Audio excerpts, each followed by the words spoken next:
Hi, everyone. I'm Mario Erlach, the CEO of RPM Logix. I'd like to welcome you to our webinar, A Virtual Trip to the Supermarket. RPM Logix is a partner with your physician to provide specialized concierge services for you. Our mission is to provide education, coaching, and motivation to help you live a healthier life. You're all members of our program, which gives you access to our nurses, registered dietitians, and diabetes educators. Let us know how we can help and support you. If you'd like to find out about these additional services, please speak to your care manager, or you can email us as well. This webinar is going to be running about 30 minutes. I want to just let everyone know that your participation is private. At the end of Molly's presentation, we are going to have time for a few questions and answers. And if you'd like to post some questions, all that you have to do is go down to a control at the bottom of your screen and click the Q&A button and type in your question, and we'll respond to as many as we can at the end of the program. Our speaker today is Molly Muchow. Molly's a registered dietitian with the Commission on Dietetic Registration. She has her bachelor's degree in dietetics from Iowa State University and is a member of both the Academy of Nutrition and Dietetics and also the Iowa Academy of Nutrition and Dietetics. Molly's worked in many areas of nutrition, including retail, clinical, diabetes education, and weight loss. Molly lives in Ankeny, Iowa with her husband and two young daughters. She enjoys spending her time with her kids at sporting events, running around and reading novels. Molly's very passionate about helping her patients succeed in their journey to a healthier lifestyle. And with that, I'd like to turn it over to Molly. Molly, take it away. Hi, everyone, and thank you, Mario, for that warm introduction. I'm super excited to be here today. This is our first webinar that we're doing as a company, so I'm excited to be able to do the first one with you guys. So like Mario said, my very first job as a dietitian right out of college was working in retail dietetics. So pretty much I worked at a local grocery store here, a chain in the Midwest where I'm from. So this is a concept that is very familiar to me. And, you know, it really was exciting to work with customers, work with patients, you know, give them all these helpful tips. But then once we got to the grocery store, it was like all of those things came together, and it just, you know, really was that missing puzzle piece. So I'm excited that we can bring this to you in a virtual format to hopefully help you make smarter choices at the grocery store.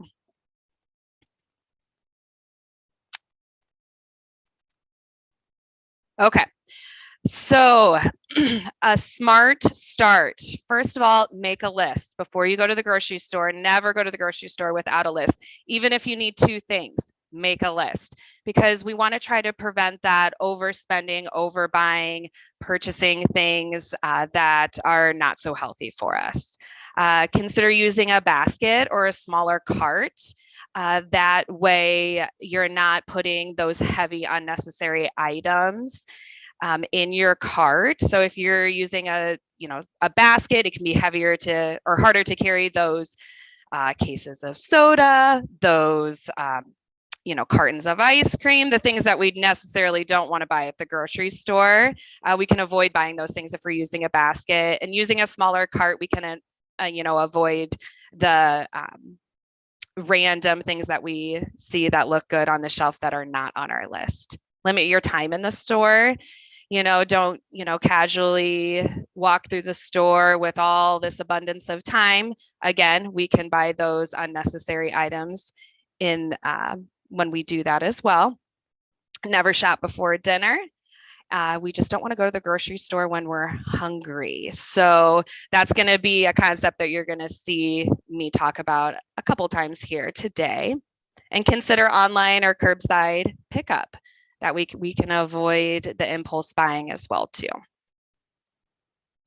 So the list, meal plan ahead of time, and can be a rotation or new meals each week. So if you have like a rotation, a 4-week rotation is, one concept to think about, especially with dinner time meals or new meals each week. Keep a master list at home of those pantry items that we typically buy every single week that we need to restock every single week or every other week.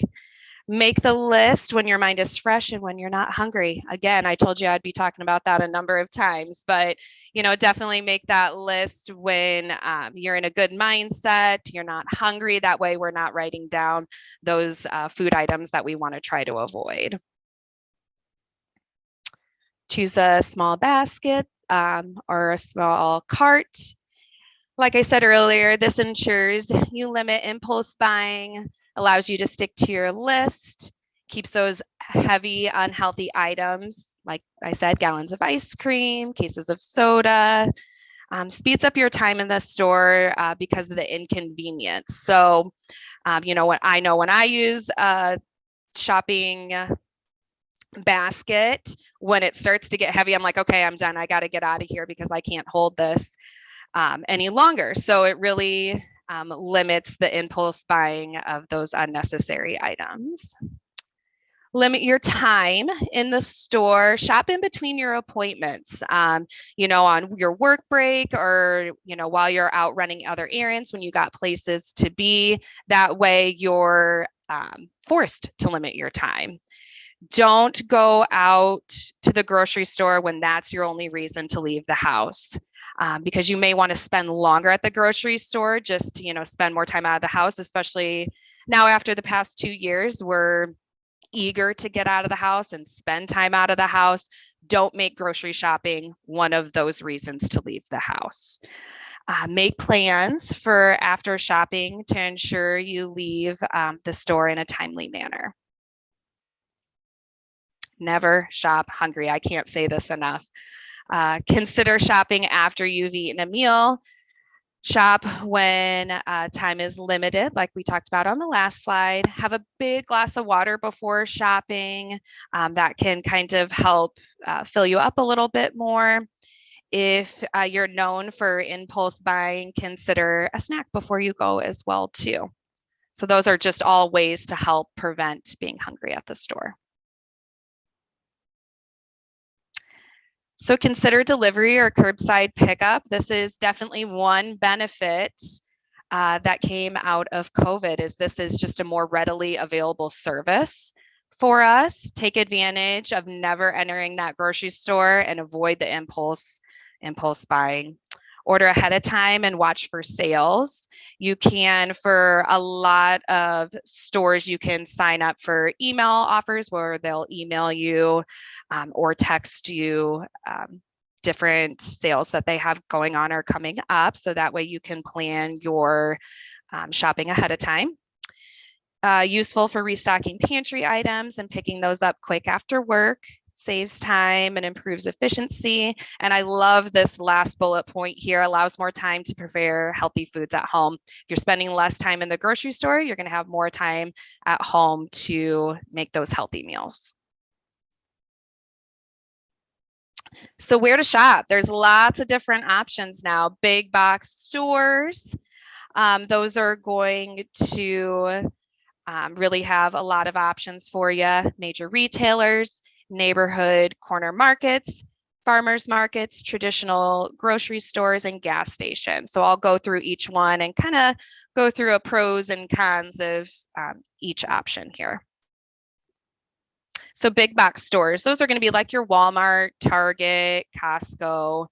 So the pros of these stores, you're going to save money. They're typically cheaper. You can find organic products most of the time here. Reduces shopping trips because you can buy more in one trip. And you can meet other needs like pharmacy, optical, car care, things like that. So outside of just eating, you can find some other needs as well too here. But cons can be you can overspend. I know my husband's really good at doing that at Costco, coming home with things that we don't need in bulk. More food waste because of that leads to impulse buying on those good deals. You say, ooh, that's a really good deal on granola bars. I better get those because that's a good deal. Even, we know it's not something good for us and not necessarily something that we typically want. So those major retailers, that could be like Target, Whole Foods, Trader Joe's, can typically get all items on your list. Even in non-grocery, will often price match other stores, which is always nice. So do your research as well too on that. Can sometimes meet other needs like pharmacy, optical, outdoors, car care, things like that. Cons, again, you can overbuy, waste some time in these stores, and they're busy. So I know that's one of my major turnoffs with major retail stores is they're just very busy and it's hard to get through. Those neighborhood corner markets, small, convenient, friendly, easy navigation. I think another pro is just supporting small businesses. That's something that I'm very passionate about as well too. And if I can combine being a dietitian and supporting small businesses, then I'm always for that. But there's, limited stock, limited fresh produce, and the cost might be higher as well too. So that's, definitely some things to keep in mind. If you're really on a tight budget, this might not be the best option for you.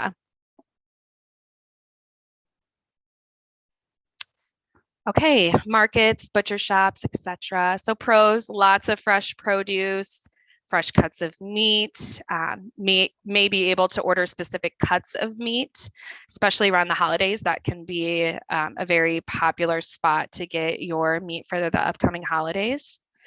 Outside shopping venues are always fun, supporting local farmers, variety of items, and again, supporting small businesses. So same idea as the last slide. Cons, limited to fresh produce, and some baked goods may be higher in cost, typically seasonal. So, you may not be able to get a fruit or vegetable that you're looking for if it's not in season.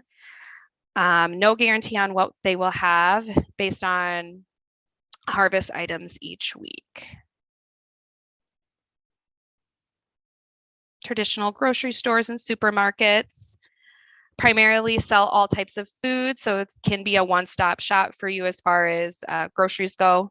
Typically, there's a good variety of items, fresh produce, fresh meat, and fresh dairy available.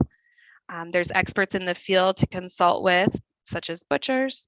And there may be a pharmacy, which, not only for medication purposes, but if you are on any type of specific supplement or vitamin, you can find those as well there, which is also an important part of your health as well too. Typically, not a one-stop shop. As far as cons go, prices may be higher than big box or major retail stores and can be busy during peak shopping times. So, if this is a place that you do like to shop, avoiding that time after work is typically the time that you want to try to avoid, or Sundays. Gas stations. So can be easy and convenient, especially if you're an on-the-go type of person. Not typically a place that we want to do our weekly grocery shopping. But if you're someone that, is out and about a lot, is traveling for work, this may be where you get your lunch or a quick snack. So there's, obviously locations everywhere for gas stations. So they're convenient, often contain single serving packaged of foods, which again can be convenient on the go. Usually very limited as far as cons go, usually very limited on fresh produce. Kind of got to look for it. Depends on the chain that you're stopping at. Prices, of course, are going to be higher because people don't typically buy food here. So they got to get those prices up in order to make a profit. Mostly highly processed food items. So, something that I talk about, my people that, shop at convenience stores often is how to find those good items. So, you know, if this is a place that you do stop at often and rely on food from, definitely reach out to your dietitian that you work with and see what good options are available at convenience stores that you can look at. Okay, so now I think this is going to be the part of the presentation that people are most excited to learn about, the section by section, how to find good healthy options. So know your store. Each store has a different layout, but typically the freshest items are going to be housed on the perimeter of the grocery store. The shelf stable pantry items are in the center. So the center also houses snack foods and highly processed foods. Many stores have produce department near the entrance with the meat and dairy in the back. And that's a very old marketing, is the dairy's in the back for a reason. It's because you have to walk through the whole store to get to that dairy milk, which was a very common thing for people to buy years ago. So then you're purchasing more things walking to the back of the store. So, but, you know, shopping the perimeter of the grocery store is definitely where we want to focus most of our time, is on the outside, the perimeter. There are good things in the middle of the grocery store, and I'll go over those here in a little bit. But that produce section, choose organic if the price makes sense. If it's outrageously priced, avoid it and just make sure to rinse that produce thoroughly. Get all those excess chemicals off if we can. Shop in season for the freshest and best tasting produce. Also, the price is going to make more sense. The in season produce is typically right at the front of the produce section. They're not going to hide those things in the back of the produce section. So typically what's going to be in season at that time is going to be right there in the front of the grocery store or in the front of the produce section. Don't be afraid to buy those ugly fruits, you know, as long as they're not moldy and, you know, gross looking. Don't be afraid to buy if they look a little different. Sometimes you can get a deal depending on the grocery store. Google or ask a friend different ways to prepare those unfamiliar fruits or vegetables. Of course, ask your dietitian. Some stores will feature recipes and other guidance on how to prepare new foods or new produces. The deli serves a variety of function, can contain meats and cheeses, but also foods like rotisserie chickens, cold salads. I love the idea of getting a rotisserie chicken at the beginning of the week and using it in multiple recipes throughout the week. Those cold salads, make sure to get ones that have the most veggies in them, and avoid the ones that have any type of pasta in them. So coleslaw is always a good option. Choose meats that are low in sodium and avoid those flavored, smoked meats. And I had a little note in here that I wanted to, okay. So the meats that are going to have the most sodium are your prepackaged deli meats. So if you're really trying to watch your sodium for whatever reason, avoid those prepackaged deli meats. Get lean cuts of beef or pork or chicken without the skin. Have meat and cheese sliced very thinly. And of course, don't shop this section when you're hungry. The bakery. Choose fresh baked whole grain or sourdough bread. So whole grains, of course, are going to have more fiber, more nutrients, more B vitamins. That sourdough bread, if you're not, super familiar with the health benefits of sourdough bread, there's antioxidants in sourdough breads. That lactic acid is really good for us to help fight off disease. And there's a lower glycemic index, meaning that sourdough bread isn't going to spike your blood sugars like white bread will. And it's easy to digest as well. It acts as a prebiotic. So your probiotics like to munch on the prebiotics to make more of themselves. So that sourdough bread does have a lot of good health benefits, as well as the whole grain bread as well too. Stay away from that white bread as much as you can. Sometimes you're able to find smaller loaves of bread here too, to kind of limit your carbohydrate intake if that's something you're looking to work on. And avoid those goodies as hard as it is, those sweets and desserts. Really try to avoid those things here. Dairy, if cost effective, again, choose organic or grass-fed dairy, and it tastes better. Don't avoid the eggs. Having, years ago, they said to avoid eggs, that it was bad for your cholesterol. Not really the case. If you eat a moderate amount of eggs, meaning 4 a week, it's totally fine for your cholesterol. We don't want to overdo it. If you're having 2 or 3 eggs a day, that's a problem. But having a moderate amount of eggs, like I said, 4 a week is totally acceptable, even if you're watching your cholesterol. Shop smart with those non-dairy options. And what I mean by that is if you buy almond milk or oat milk, just make sure it's unsweetened. You can buy flavored, but just make sure it's unsweetened. Good dairy choices: cottage cheese, plain Greek yogurt, cheese sticks, all good options. Love all of those for snacks. Milk and other dairy items may be limited and restricted for certain health conditions. So if that is the case for you, definitely follow up with your dietitian on that. Meat department, choose those lean meats, chicken, lean cuts of beef. Choose lots of different options. Don't just stick with one protein or one meat option every single time you go. Ask for assistance with cooking methods, preparation, storage. I feel like at the grocery store, the people that like to talk the most are the meat department.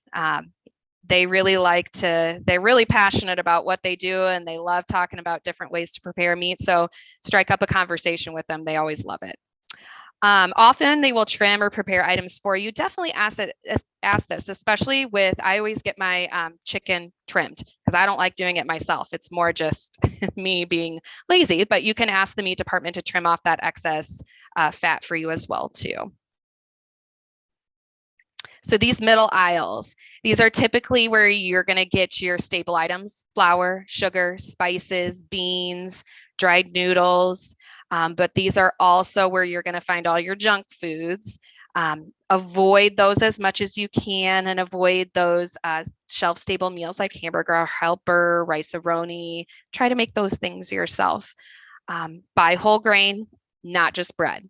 Whole grain crackers, bread, pasta, tortilla shells, rice. Anytime you're shopping for a grain product, try to make it whole grain or do the sourdough like we talked about. Pick low sodium or no sugar added items when it is an option.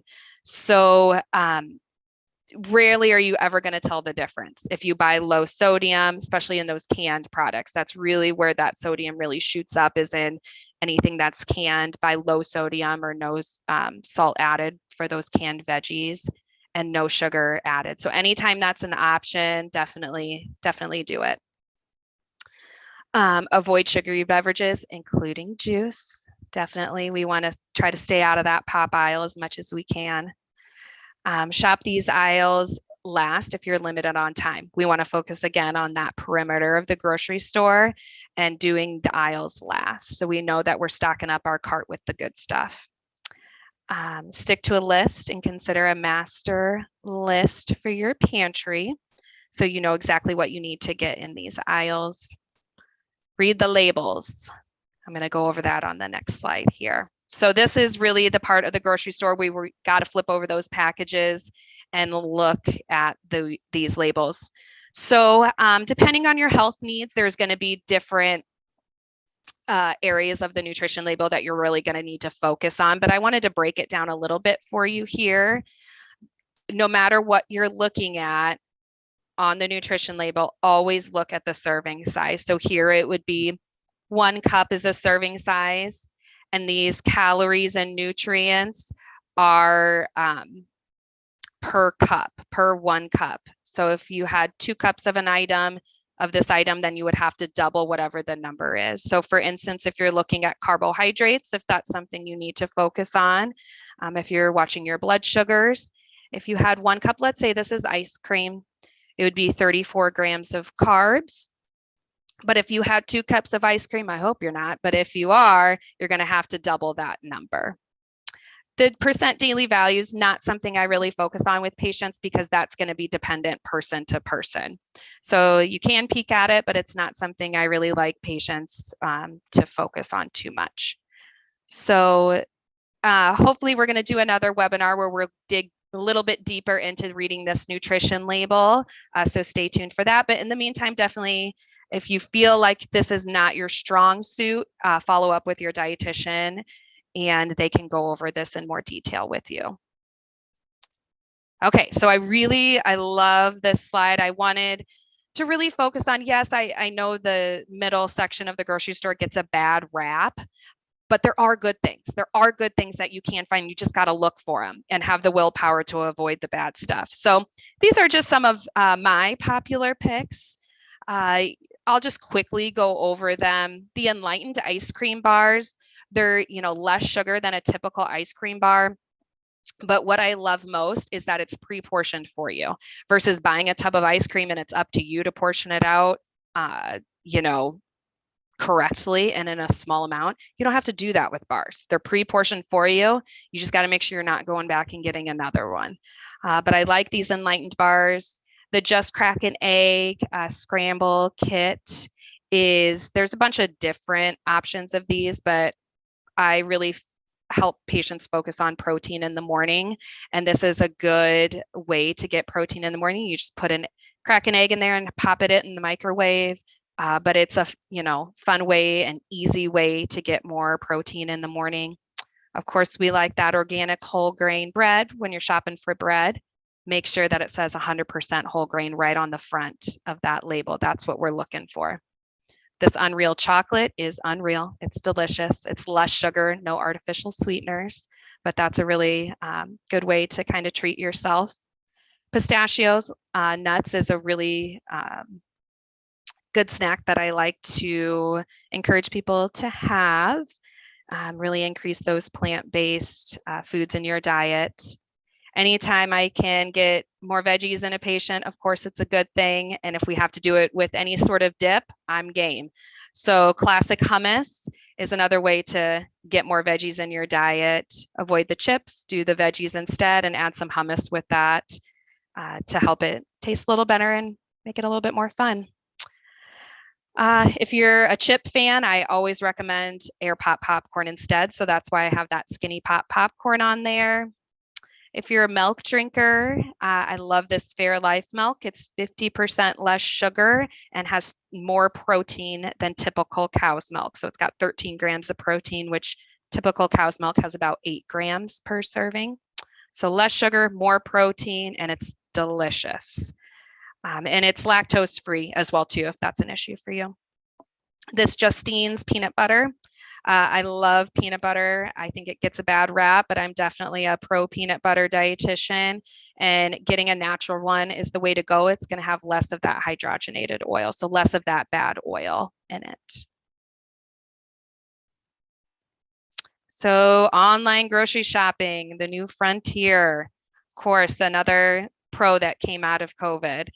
Local store pickup or delivery can happen at major retailers, big box stores, local grocery stores, and online markets like Thrive Market, where they don't have a brick and mortar, but it's just online.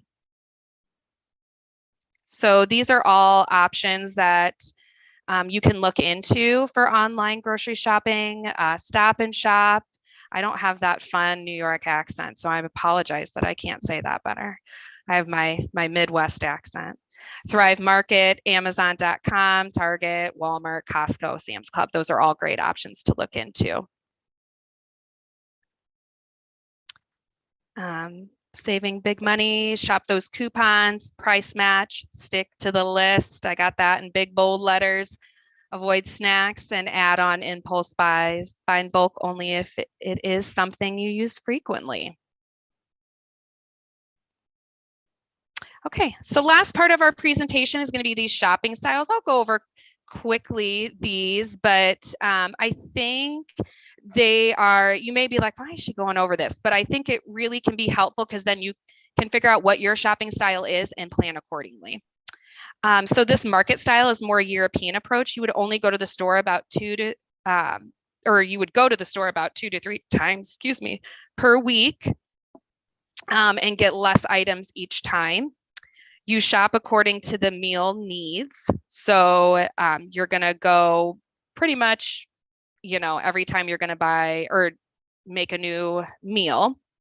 Less storage for foods at home and may include more fresh produce, meats, due to the shelf life of them. They have a shorter shelf life and due to the frequent visits. Pantry style, more American. You're going to go 2 to 3 times a month.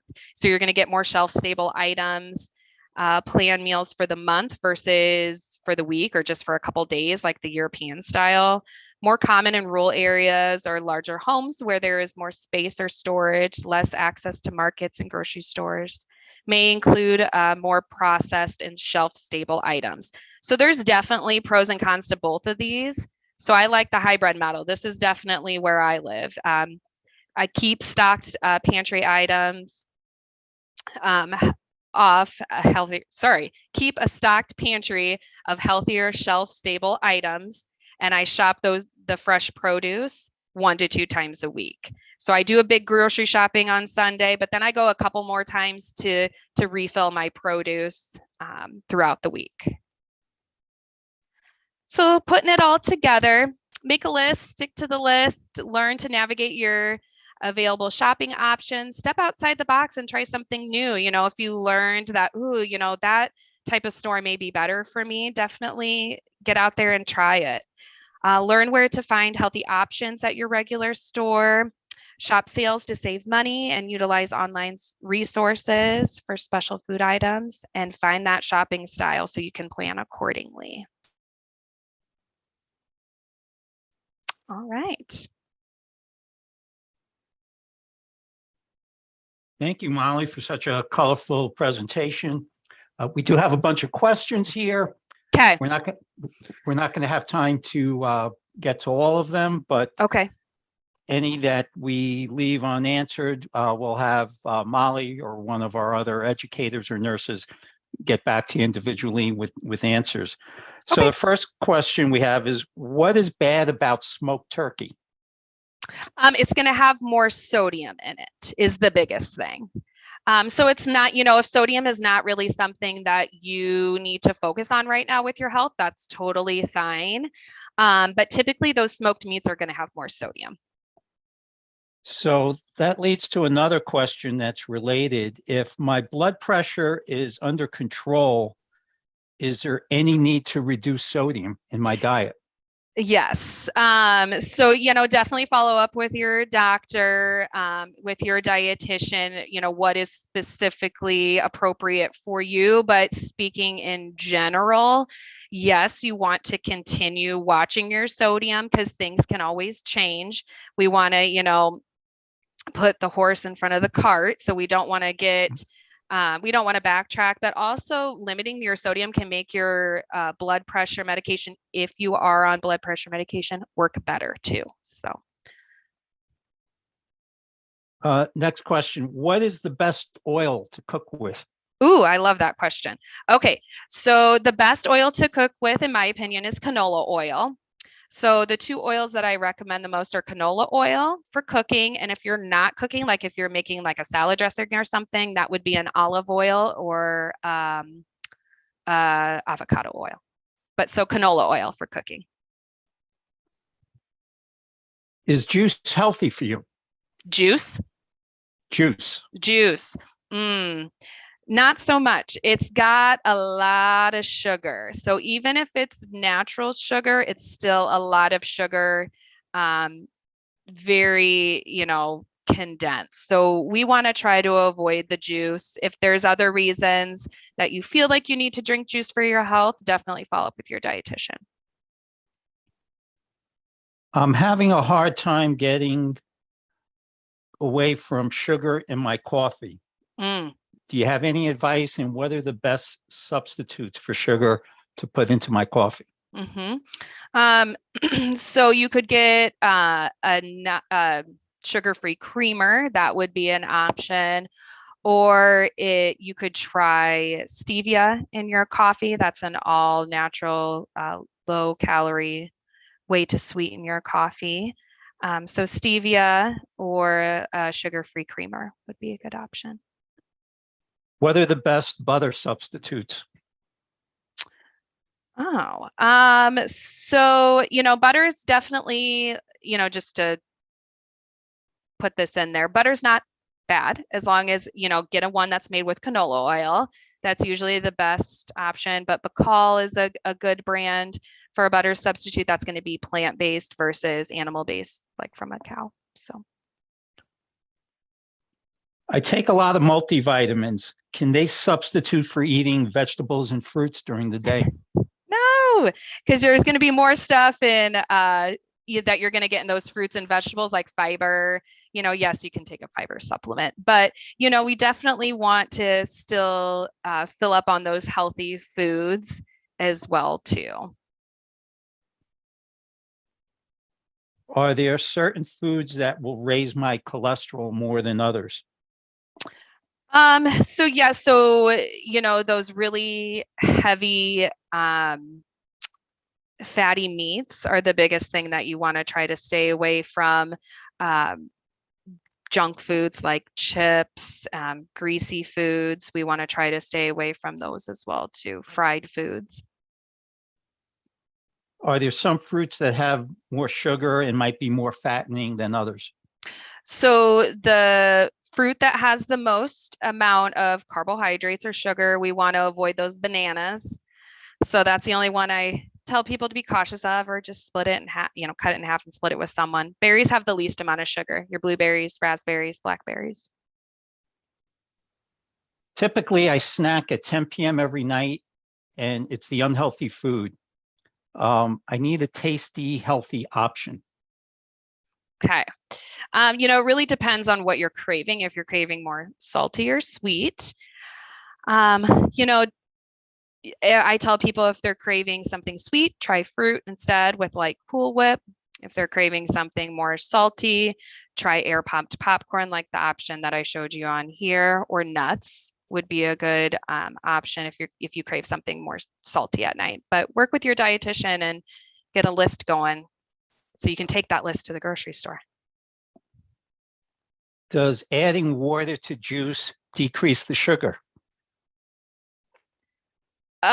Yes, in that sitting, but as let's say you typically drink 3 glasses of juice a day, you cut it in half, those 3 glasses in half with water, but then you add 3 more, then you're still going to have the same amount of sugar for that day. But yes, watering down your juice, as long as you're not adding glasses throughout the day, is a good way to kind of wean yourself off of the juice. Okay, we're at the end of our time. We wanted to keep everything short and sweet. Maybe sweet's not the best comment to make about this program, but I hope everyone did enjoy spending time. We plan to do more programs like this in the future. We are also going to be, in addition to more patient webinars, adding in some support groups for patients with similar conditions and similar interests. So please let us know if there is any interest on your part in participating in one of those support groups. They're all going to be done virtually and online so that they'll be very convenient to attend. And we're planning to do them during the daytime and during the evening for times that are more convenient for everyone. We're going to wrap up this webinar. Thanks so much for your time.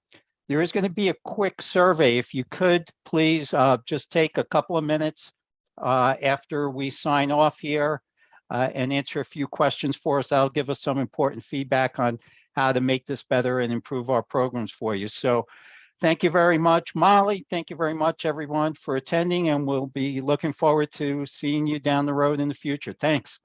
Yes, thanks, everyone.